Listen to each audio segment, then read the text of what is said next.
Boa noite, pessoal. Ainda continuando sobre as especialidades médicas, né?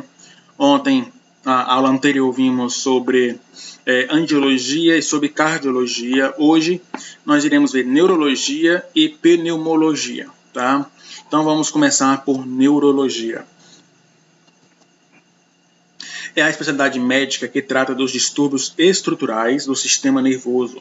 Especialmente, ela lida com o diagnóstico e tratamento de todas as categorias de doenças que envolvem o sistema nervoso central, periférico e autônomo, parasimpático e simpático, incluindo seus revestimentos, vasos sanguíneos e todos os tecidos efetores, como os músculos. O correspondente cirúrgico da especialidade é o neurocirurgião. Tá?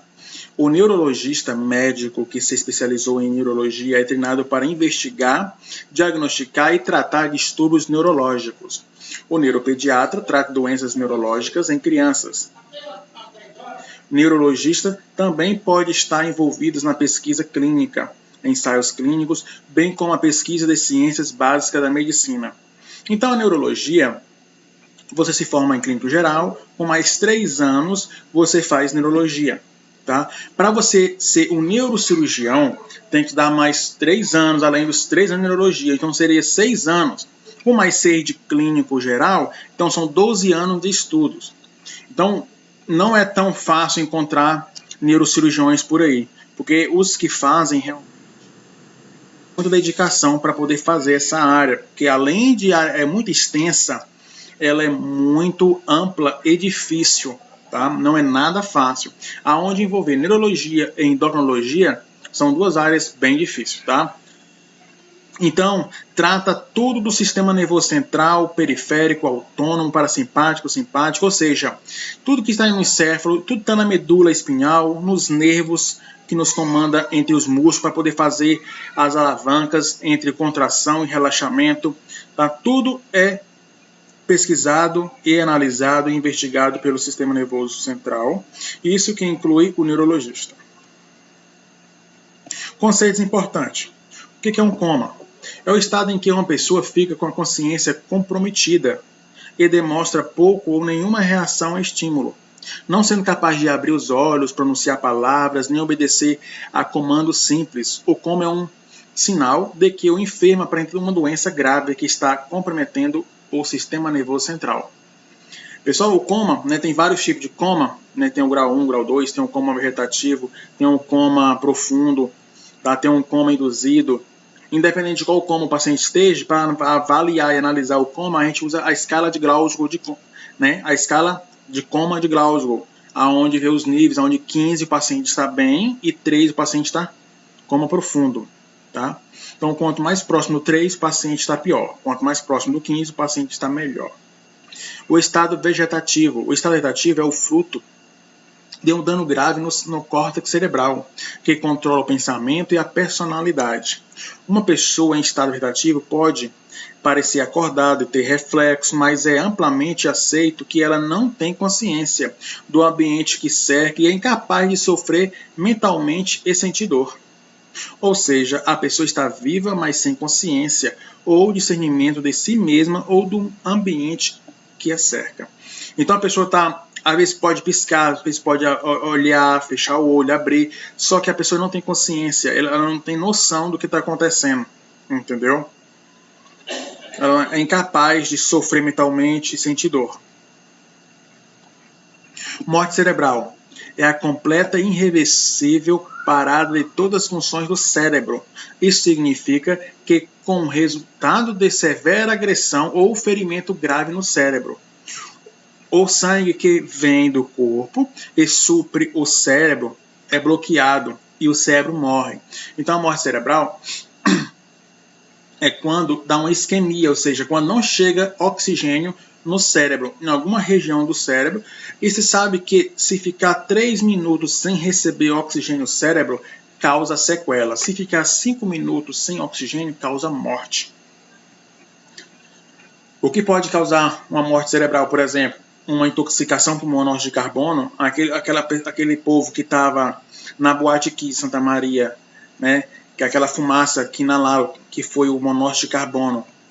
aquilo rapidamente leva o paciente a coma, tá? E se não cuidar, o paciente à morte cerebral. Porque a paresia é a perda de uma parte da motricidade de um ou mais músculos do corpo, temporária ou permanente, ao contrário da paralisia, que é uma perda total da motricidade. Tá? A paralisia não tem como reverter a situação. A paresia é apenas causa uma, né, limitação. A paresia pode afetar os músculos isoladamente ou diversos, ou seja, já a paresia ela pode afetar um músculo, você pode ficar sem movimentar, ou até mesmo diversos músculos. Um único lado do corpo aonde falamos é chamado de hemiparesia. Por exemplo, um acidente vascular encefálico, o AVC. Suponhamos que o AVC foi para o lado esquerdo, né? Ele sofreu uma sequela e o paciente ficou com o lado direito bloqueado. Então ele não consegue movimentar, jogar a perna direita. Aí ele não consegue movimentar o braço direito. Isso é chamado de hemiparesia, tá? Porque foi apenas um lado, né? Uma região, tá? Ou então se fosse, por exemplo, vou dar um exemplo aqui, um AVC que provoca uma paralisia do lado da face, né? Outro exemplo também, uma paralisia de Bell. Tá? Então tudo isso é exemplo de paresias. Hemiplegia. Hemiplegia consiste em um tipo de paralisia cerebral. O paciente acometido fica com um lado do corpo paralisado e bastante paralisado mesmo, ou seja, mais grave do que a hemiparesia. Então a hemiplegia é como se fosse uma sequela definitiva, tá? Que é irreversível.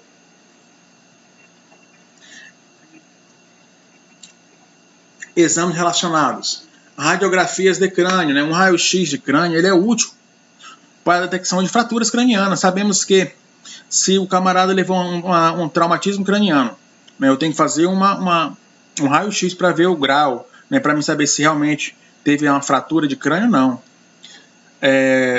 Tomografia computadorizada, né? ATC me mostra imagens radiológicas com contraste venoso para me ver os cortes específicos, se houve uma sequela ou não. A ressonância magnética é um exame radiológico, não usa radiação ionizante, usa um campo magnético, tem vantagem sobre a TC, pois oferece imagens mais completas. A ressonância ela pega mais cortes, vem mais profundo, vem mais detalhado, né? Se tiver, por exemplo, ali um coágulozinho de milímetros, a ressonância magnética vê, a tomografia não. Eletroencefalograma, esse é top, tá? É muito importante, que é o EEG.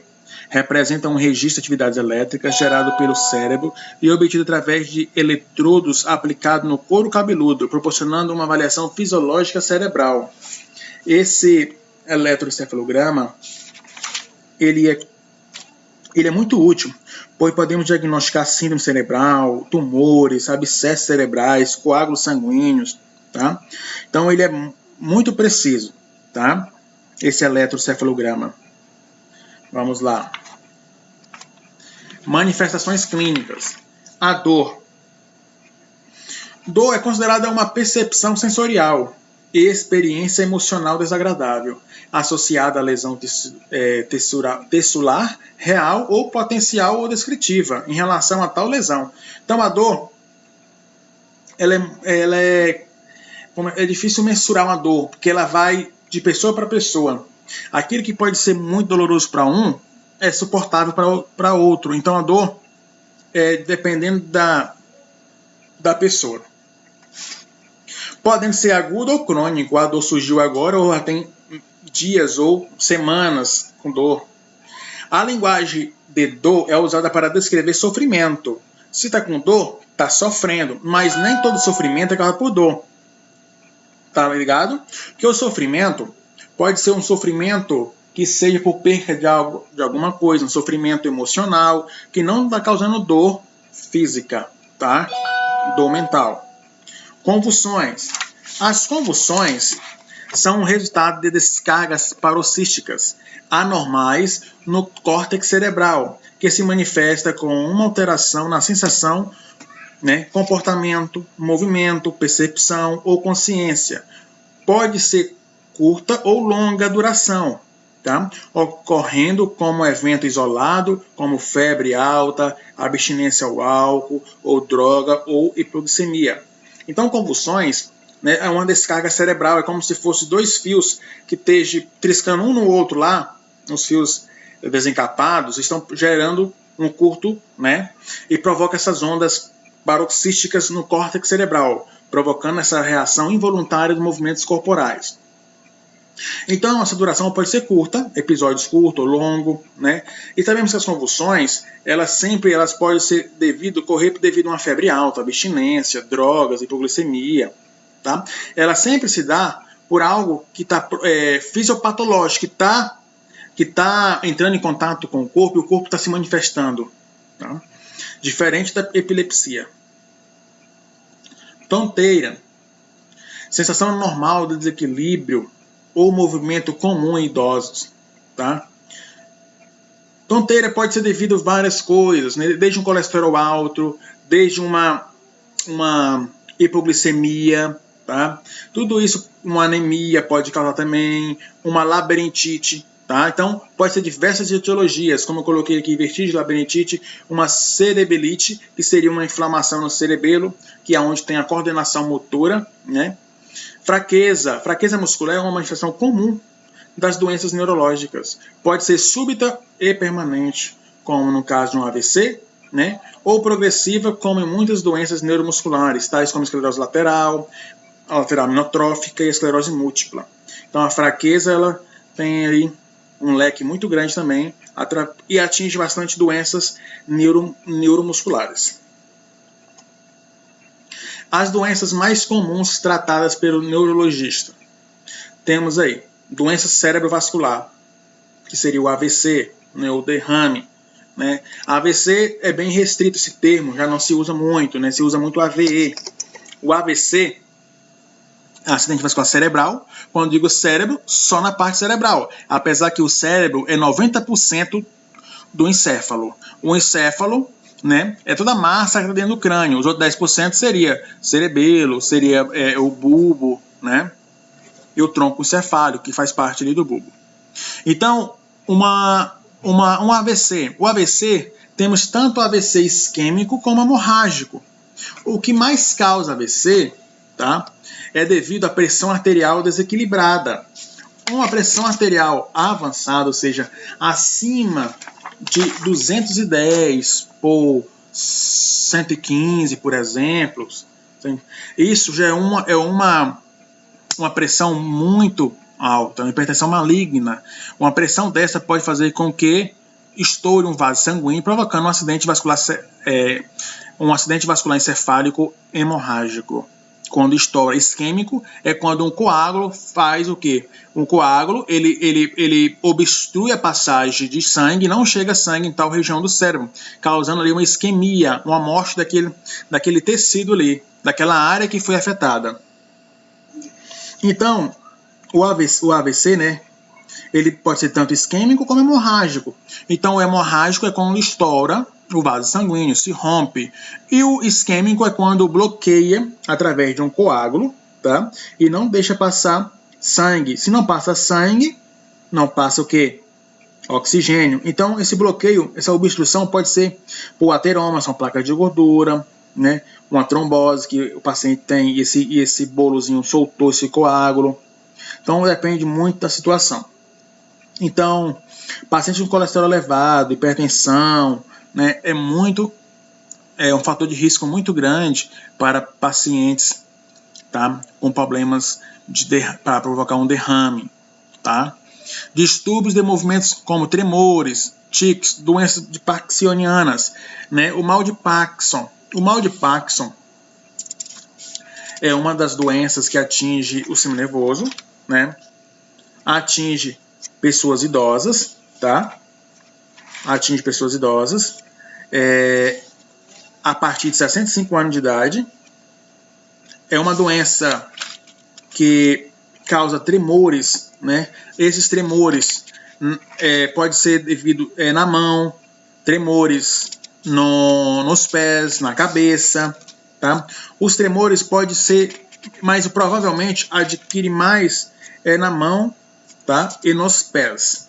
tá? Na cabeça também, eu conheço pacientes aqui em Bom Jesus que tem Alzheimer, ou que tem Parkinson na cabeça, tá? Mas a maioria, eles acometem a mão. Então, esses tremores, eles impedem, né, que a pessoa consiga fazer suas atividades diárias, tá? Causando aí eu posso dizer, causa um distúrbio no paciente, deixando o paciente sem poder fazer atividades diárias, deixando o paciente com limitações, melhor dizendo. As limitações são adquiridas através do Parkinson. Então, é uma doença que a maioria, né, eu vou dizer assim, 90% de Parkinson atinge pessoas a partir de 65 anos de idade, tá? E a partir dos 60 anos de idade, aumenta muito as chances de adquirir, a porcentagem de adquirir, entendeu? Vamos supor, se é 1% 1% dos idosos de 65 anos pode adquirir. Então, quando chega ali para 70 anos, eu costumo dizer que aumenta para 5 a 6%. Tá? Então, a chance aumenta maior, o risco fica maior para essa faixa etária de pacientes com essa idade. Tá? Então, a cura não é tão fácil assim. Geralmente não tem cura, tá? O tratamento é longo. Você toma medicamento para poder paralisar os sintomas, tá? Para diminuir, mas geralmente não tem cura, tá? É muito difícil a cura do Parkinson, tá? Tratamento é medicamentoso, tá? Pode ser em alguns casos cirúrgico, é feito com drogas neuroprotetoras, tá? Então, as causas, né, é a morte da célula cerebral, em especial a área conhecida como substância negra, responsável pela produção de dopamina no neurotransmissor, tá? É uma função que controla o quê? Os movimentos, tá? Então, o Parkinson, acontece isso, tá? Então, a pessoa fica com o quê? Com uma lentificação, os movimentos, os tremores nas extremidades das mãos, muitas vezes notados apenas pelos amigos, familiares, costumam ser primeiros sinais da doença, até ficar um pouco severo. Então, o medicamento consegue controlar os tremores e diminuir um pouco. A demência com o Alzheimer. O Alzheimer também atinge o quê? Terceira idade. O Alzheimer vai atingir pessoas idosas, tá? O Alzheimer ele vai atingir pacientes também a partir de 65 anos de idade, tá? Então, 65 anos já começa a ter grande chance de adquirir Alzheimer, tá? Adultos jovens não têm Alzheimer. Pode ter algum problema de memória, mas Alzheimer não. Alzheimer se dá em pessoas já com acima de 65 anos, tá? É um quadro típico, né? Desorientação temporal e espacial, confundida, colapso normais do idoso. Então,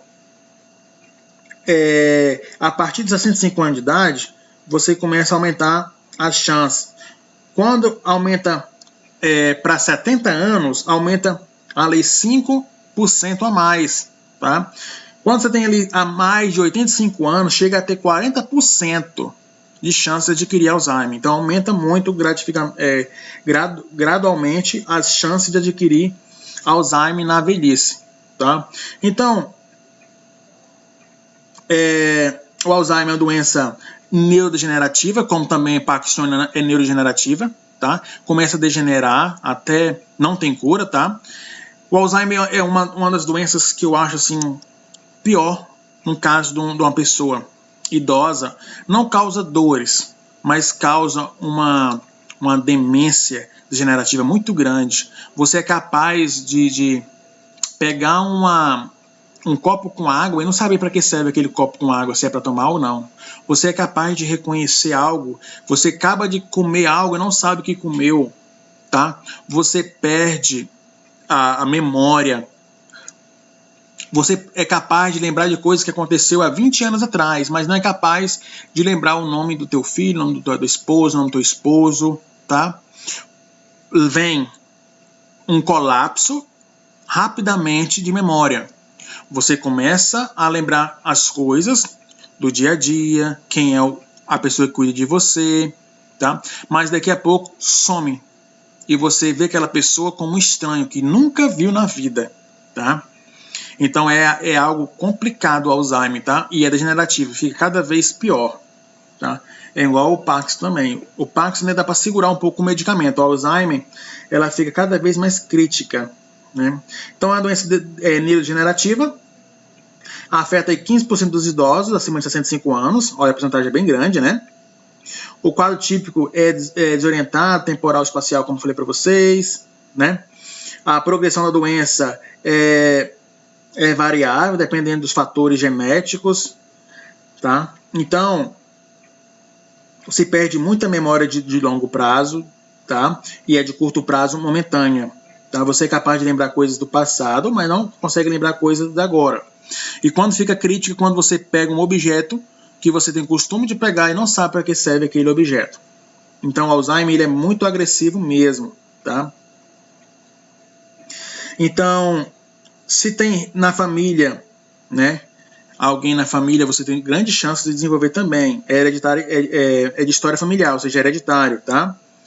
E uma coisa, o Alzheimer, ele também vai começando a criar demência e prejudica o movimento cerebral. Daqui a pouco você não consegue mais fazer sua atividade diária. Você não consegue ir ao banheiro sozinho, você não consegue tomar banho sozinho, entendeu? Então você vai começar a depender do teu parceiro ou de um cuidador, tá? Logo, logo. Então é uma demência muito grave, o Alzheimer, tá? Tem um filme muito lindo, eu até indico para vocês, tá? O nome do filme que fala sobre isso aí é O Diário de uma Paixão. É lindo o filme, assisti umas 20 vezes já.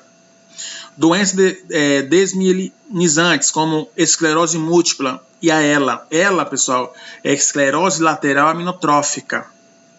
Aquela diarista, eu não sei o nome dela, aquela atriz diarista, Cláudia Rodrigues, se não me engano o nome dela.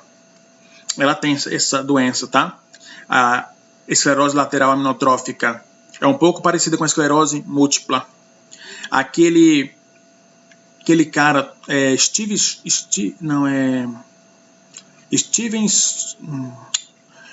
o físico lá, daquele filme A Teoria de Tudo, um físico, astrofísico, uns caras mais top do mundo, inteligentíssimo, né? Stephen Hawking, um negócio desse assim. A Teoria de Tudo, ele que investigou e morreu outro tempo atrás, tá? Ele é muito inteligente, era muito inteligente, ele tinha esclerose também. Então é uma doença também degenerativa, causa hemiplegia, tá? Não consegue fazer os movimentos musculares, é incapaz de comer sozinho quando está grave a doença. A doença é degenerativa também, ela começa no estado agudo e fica crônico, irreversível, tá? Muitos morrem cedo, e o Steve, sei lá como é que é o nome dele, ele viveu até 70 e poucos anos, e começou com uns 30 anos a doença, então ele ficou com uns 40 anos doente com essa doença, tá? A meningite, né? A meningite tem a bacteriana, tem a viral, tem a fúngica, né? As meningites são inflamações nas meninges. As meninges é quem protege o encéfalo e quem protege a medula. As meninges são divididas em dura mater, aracnoide e pia mater. Essas três camadas formam as meninges. As meninges servem como barreira de proteção para proteger o encéfalo e a medula. Tá? Quando elas estão infeccionadas, inflamadas, provocando o quê? Meningites. Então, as meningites pode ser uma inflamação ou uma infecção. Geralmente, essa infecção pode ser por bactérias, pode ser por vírus ou por fungos. Por fungos é um pouco mais, eu posso dizer, difícil, mais raras. As bacterianas e as virais são as mais presenciais, tá? Inclusive a bacteriana é a que transmite muito rápido e é contagiosa, e a pessoa pode ir a óbito rapidamente se não cuidar. Então, das três, a bacteriana é a contagiosa. Se tiver você foi no velório de uma pessoa e ele morreu de meningite bacteriana, o caixão tem que estar vedado, não pode estar aberto, porque pode passar a bactéria para os demais, tá? A viral, né? Os sintomas é sempre parecido, todos os sintomas, tá? Tanto a viral como a bacteriana, tá? Todas, a fúngica também, todas para fazer análise também, e tratamento pode ser feito pela RAC, pela medula, tá? Colhendo material ali para fazer análise, para se está com meningite e saber qual tipo de meningite é, e pode fazer também o tratamento por lá, tá? Colhendo ali o líquido cefalorraquidiano, tá? Então a bacteriana, ela é mais grave das três, tá bom?